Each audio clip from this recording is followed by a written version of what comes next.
ติมโลดเอาเว้าการเมืองเว้าไปโลดสบายดีบุญคงโอ้ต่อมาห้องนั่นขั้นข้าพเจ้าเปิดเกือบสิบ่ได้ห้องนั่นต้องมาห้องข้าพเจ้าเวลาข้าพเจ้าเปิดคนรู้มาพี่เบิดสัตว์กันอยู่ในแพลวทอกประมาณ5 ปีแชมเปี้ยนข้าพเจ้าแชมเปี้ยนทั้งร้องเพลงทั้งเว้าทั้งมวนทั้งแชทหยอกลูกหยอกหลานหยอกน้องหยอกนุ่งไปนำดังห้องลาวนอก5 ปีข้าพเจ้าอยู่หันคนเมืองลาวเข้ามาฟังคนอยู่ไสเข้ามาฟังมีอยู่บ่ต่ำกว่า100แต่ละคืนเปิดเพลงขึ้นมาร้องเพลงใส่กันก็มีเว้าการเมืองก็มีฮอดยามเว้าการเมืองทุกมื้อทุกคืนกลางเว้นก็ยังเปิดลังเถื่อจนรู้จักกันกับท่านผู้มานั่นแหละในแพลวทอกรู้จักหลายคนในแพลวทอกเนาะบาทนี่ข้าพเจ้ามาเห็น YouTube นี่นะมันไล่สดได้บ่แม่นมาเห็นมาเปิดสถานี5 ปีอยู่ในสถานีจ่ายปี1 3,000 ดอลข้าพเจ้าจ่ายเว้าการเมืองถ่ายทอดการเมืองก็ดังอีกนี่ก็ได้แต่สมควรแต่ว่ามันเสียเงินปีละ 3,000 แต่ว่าพี่น้องประชาชนก็ซอยมาเต็มที่อยู่ได้มา5 ปีข้าพเจ้าจะไม่ได้เลือกทางแพลวทอก YouTube นี้ปะแพลวทอกปะสถานีมาเอา YouTube เป็นสถานีก็อยู่มาได้ทุกวันนี้5 ปีครบรอบ5 ปีครบรอบ5 ปีปีนี้แล้วมีคนเข้าฟังเท่าใดเขาบอกอยู่นี่ข้าพเจ้าได้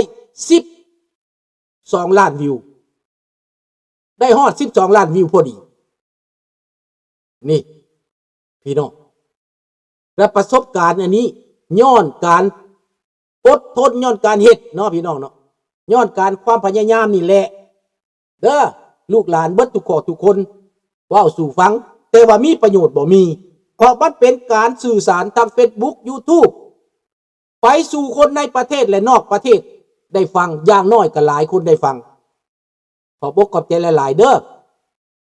สบายดีอันรู้ลุงจะลาแล้วแต่จะเปิดเพลงให้ฟังก่อนเพราะว่าจะลงไปหน่อยหนึ่งเนาะเพราะว่าจะเป็นอย่างสั้นแล้วเพลงที่แต่งมานั่นเพลงที่แต่งมาก็เป็นแต่งมาเพื่อว่าครบรอบ50 ปีนั่นแหละ50 ปีสิเฉลิมฉลองกันนี้แต่งเป็นภาษาฝรั่งเศสแต่งเป็นภาษาอังกฤษภาษาลาวได้เปิดแล้วมื้อเช้านี่เนาะแต่ว่าผู้บ่ทันได้ฟังก็สิเปิดให้ฟังเปิดให้ฟังจัก3 เพลงเนาะเอาเปิดให้ฟัง3 เพลงเด้อลูกหลานเด้อ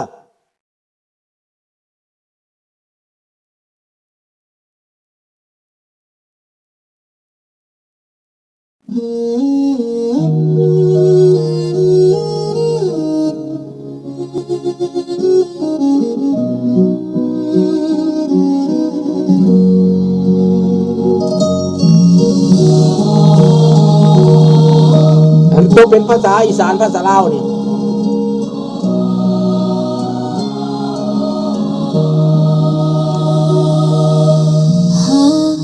50 ปีผ่านมาแล้ว